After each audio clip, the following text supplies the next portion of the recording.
মৃত্যুর কথা শুনলেই আমাদের মন আঁতকে ওঠে। মনে হয় সব কিছু যেন শেষ হয়ে যাবে। আচ্ছা, আসলে মৃত্যু কি ভয়ের, নাকি অন্য এক জীবনের দ্বার?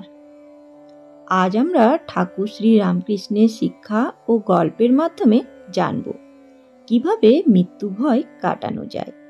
তার আগে চলুন জেনে নিই মানুষ কেন মৃত্যুকে ভয় পায়।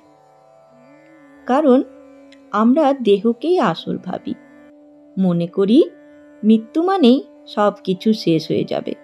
সংসার, পরিবার, টাকা পয়সা ছেড়ে যাওয়ার চিন্তাই আমাদের ভয় পাইয়ে তোলে। ঠাকুর বলতেন, দেহ ক্ষণস্থায়ী, কিন্তু আত্মা অমর। আত্মাকে কিছুতেই ধ্বংস করা যায় না। তাহলে ভয় কিসের? ভয় শুধু দেহের প্রতি আসক্তি থেকেই জন্মায়।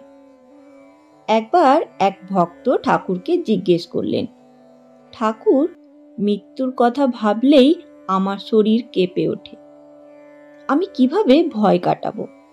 তখন ঠাকুর হেসে বললেন, মৃত্যু হলো শোবার ঘর থেকে উঠোনে যাওয়া। যেমন শীতকালে কাঁথা মুড়ে ঘুমাও, আবার সকালে উঠে কাজ করতে যাও, তেমনি মৃত্যুর পর আত্মা শুধু এক ঘর থেকে আরেক ঘরে যায়। ভয় করার কি আছে?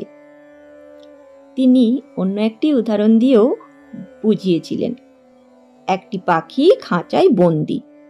একদিন দরজা খুলে দেওয়া হলো। তখন সে ভয় পায়, যাবে কি যাবে না। কিন্তু যখনই উড়ে যায়, তখনই দেখে আকাশ কত বিশাল। মৃত্যু হলো সেই মুক্তির দরজা। এই গল্প শোনার পর ভক্তরা ভয় ভুলে হাসতে শুরু করলেন। ঠাকুর বলতেন, আত্মা অমর। আত্মা জন্মে না, মরে না। দেহ নষ্ট হয়, কিন্তু আত্মা নষ্ট হয় না। যেমন ঘরোয়া প্রদীপ নিমে গেলে আলো সূর্যের সাথে মিশে যায়, তেমনি আত্মা দেহ ছেড়ে মহাজীবনের সাথে মিশে যায়। এই প্রসঙ্গে একটি কুমারী মেয়ের উদাহরণ দিয়ে ঠাকুর বুঝিয়েছিলেন। এক মেয়ে বিয়ে হয়ে শ্বশুরবাড়ি যায়। বাবার বাড়ি ছাড়তে কষ্ট হয়, কিন্তু নতুন সংসারে সে আবার আনন্দ খুঁজে পায়।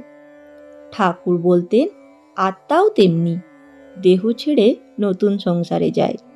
প্রথমে দুঃখ হয়, কিন্তু পরে নতুন জীবন শুরু হয়। চলুন এবার জানা যাক মৃত্যু ভয় কাটানোর উপায়।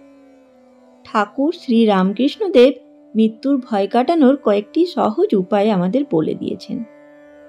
ঈশ্বর স্মরণ। ঠাকুর বলতেন, যখন নাম জপবে তখন মৃত্যু তোমার কাছে খেলা হয়ে যাবে। দ্বিতীয়, আত্মাকে অমর ভাবো। আমি শরীর নই, আমি আত্মা। এই চিন্তা করলে ভয় মিলিয়ে যায়। তৃতীয়, ভক্তি সাধনা। মায়ের হাতে নিজেকে সমর্পণ করো। যখন মা আছেন তখন মৃত্যুর কি ভয়? পবিত্র সঙ্গ। সাধু সঙ্গ মানুষকে সাহসী করে। মৃত্যুর সময় যে নাম শুনবে সেটাই তাকে পার করবে। বন্ধুরা, মৃত্যু কোনো শেষ নয়, এটা একদিক থেকে নতুন শুরু।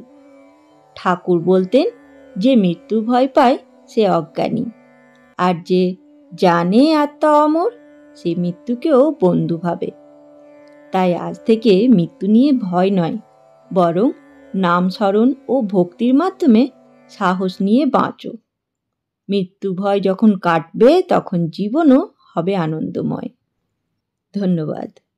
জয় ঠাকুর, জয় মা।